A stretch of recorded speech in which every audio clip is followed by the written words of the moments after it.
Y para eso saludamos al profesor Jorge Araneda, doctor en Relaciones Internacionales de Medio Oriente de la Universidad de Ankara y también director ejecutivo de El Intérprete Digital. Profesor Jorge, buenos días, gracias por acompañarnos, qué gusto saludarlo. Buenos días y como siempre muchas gracias por su invitación. Profesor, puntualmente y hablando del grupo BRICS que ya nos mencionaba Sonia, que pues tuvieron una reunión para hablar sobre ese conflicto armado internacional, ¿cuáles son esas propuestas que tienen los gobernantes y los altos funcionarios de estos países?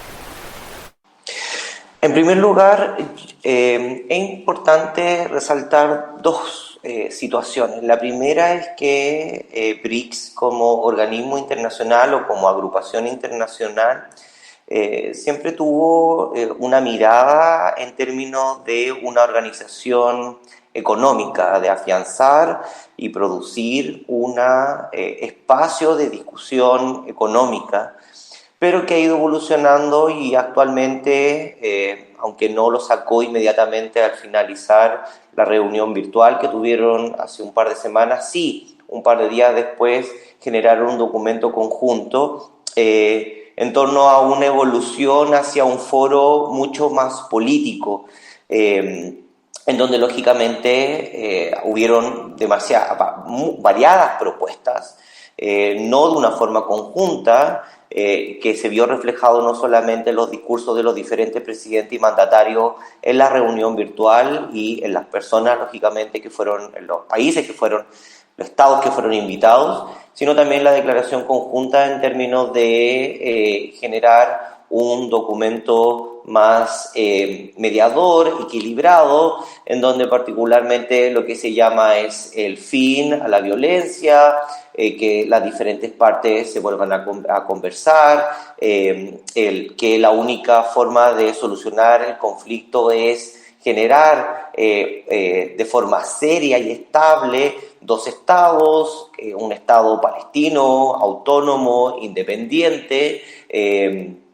con una hoja de ruta, como se llama, que sea firmada y consolidada por los diferentes actores, y también lo que tiene que ver con el respeto irrestricto del derecho internacional y el derecho humanitario y las diferentes convenciones en torno, como se llama, a los límites internacionales firmados por la mayoría de los países del mundo en torno a la guerra. Por lo tanto, BRICS, particularmente en su conformación, lo que estaríamos viendo es una nueva señal de un nuevo futuro, de una nueva forma de entender la política internacional, pero también cómo particularmente el conflicto en Gaza también está generando una nueva política internacional. Profesor, ya hablamos acerca de esas propuestas y por encima también de la gran conclusión que fue la solicitud de tener una tregua permanente. ¿Cree que esto haya podido influir en lo que está pasando hoy y también pues en alargar esta tregua? No, particularmente BRICS no tiene algún tipo de presión real sobre el conflicto, sino más bien lo importante destacar es cómo BRICS particularmente está leyendo el conflicto y se está amoldando a las nuevas reglas de juego internacional. De hecho, el único país que realmente tiene un decir y lógicamente puede ejercer presión real sobre el conflicto es China. Los demás países particularmente pueden generar espacios de discusión diplomática, como ustedes bien mencionaban. Sudáfrica ha tenido un congelamiento en sus relaciones internacionales e incluso fue un paso más allá, mencionando en el discurso, como se llama, del presidente sudafricano en términos de cuál debería ser la responsabilidad de la Corte Internacional de Justicia y cómo esta debería operar para generar un caso en términos, ¿cómo se llama?, de verificar si se estaría llevando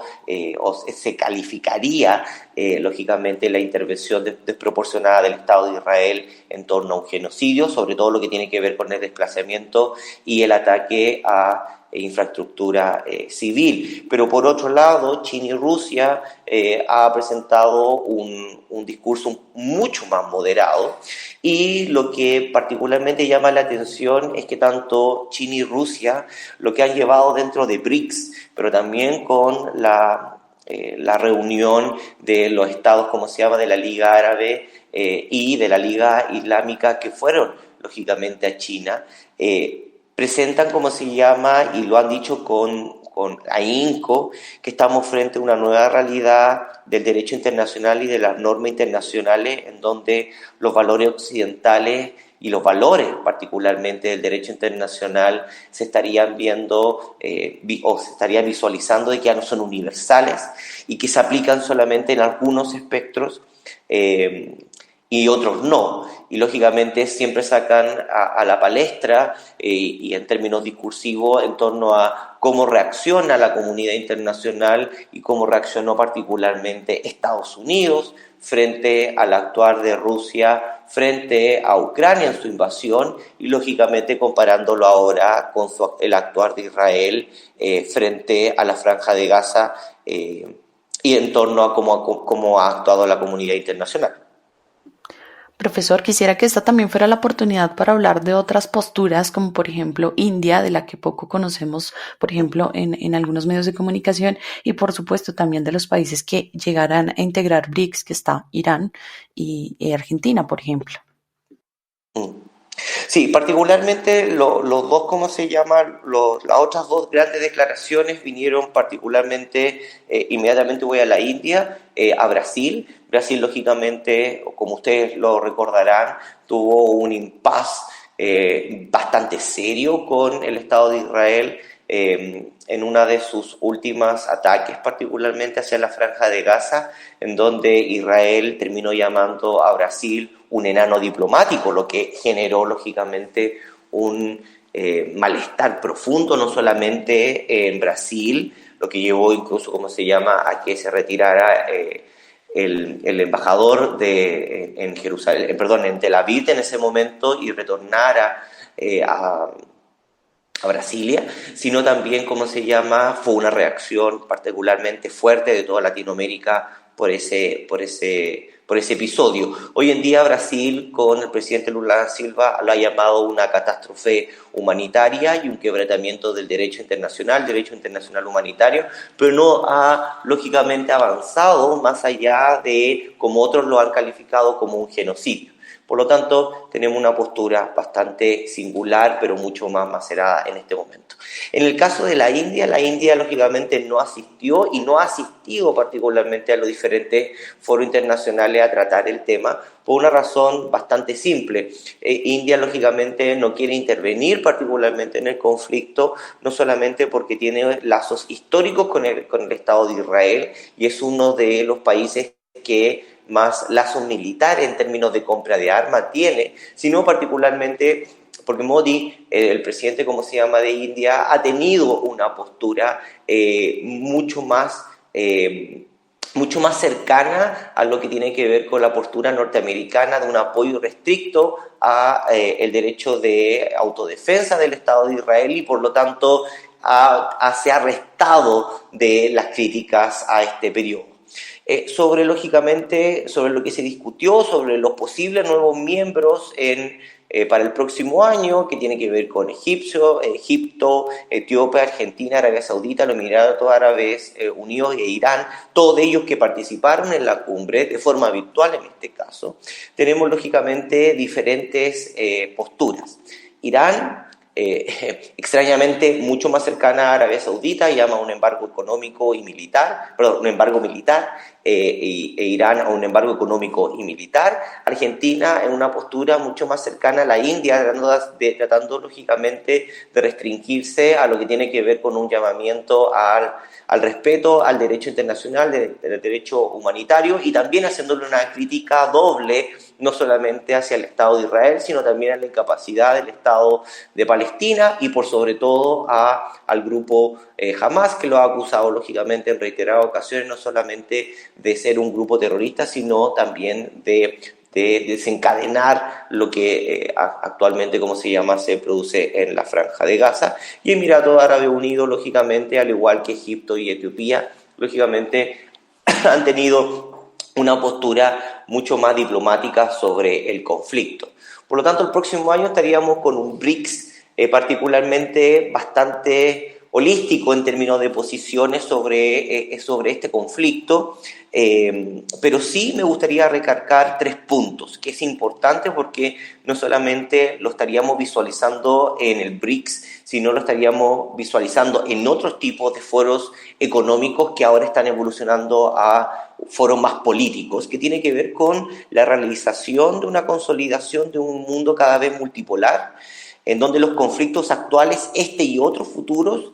particularmente no tendrán una resolución efectiva o rápida en el Consejo de las Naciones Unidas, sino en una confluencia entre potencias regionales, bloques regionales y potencias globales, en donde ya no estaría solamente Estados Unidos, sino también China, Rusia, India, Brasil, etcétera, etcétera, Turquía, si me dejan agregarlo, en donde lógicamente es ahí en donde los BRICS podrían tener una voz, lo que yo había mencionado, una narrativa proporcionada, impulsada desde China, que se viene acrecentándose con fuerza, en donde pone el acento en el que los valores y la normativa internacional nacida después de la Segunda Guerra Mundial son impuestas y que los valores occidentales no son valores universales y por lo tanto